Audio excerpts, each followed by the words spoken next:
Voy bu, yasan-tusan qilib qayerga otlanyapsiz, dadasi? Bir kambag'al yigitga yordam bermoqchiman, xotin. Hech tinch o'tirmas ekansiz-da, dadasi?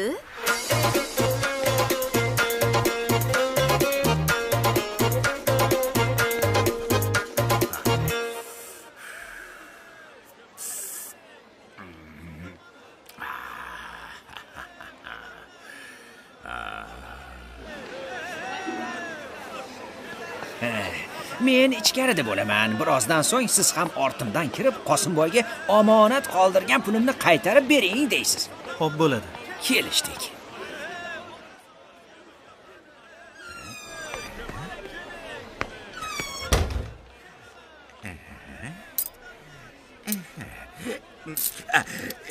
Keling muhtaram zot. Nima xarid qilmoqchisiz?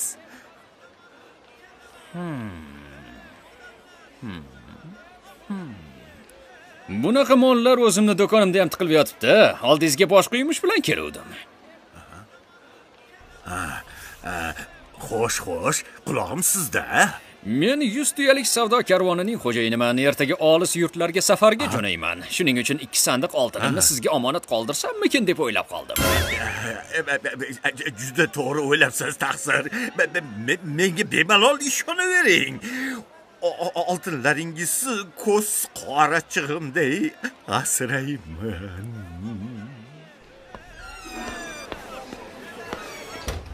Assalomu alaykum, taqsir.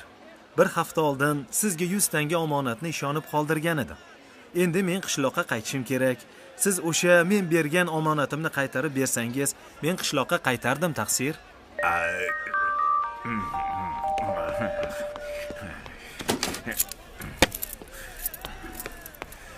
Ol pulingni.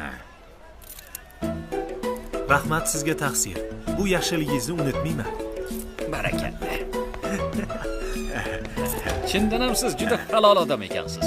Men borib oltin to'la sandiqlarimni olib Tezroq bo'l, bo'ladi, xo'p. Vaqt ketmasin, ha? Tag'in ketib qolmang. Hech qayoqqa ketmayman.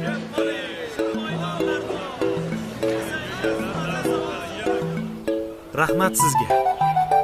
Bu yaxshiligingizni hech qachon unutmayman. Omon bo'ling, birodar. Rahmat. Xayr, amaki. Xayr.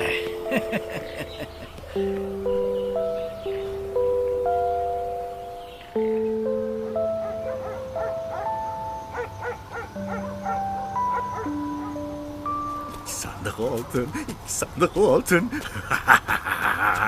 2 sandiq oltin, shuncha pula. 2 sandiq oltin. 2 sandiq oltin.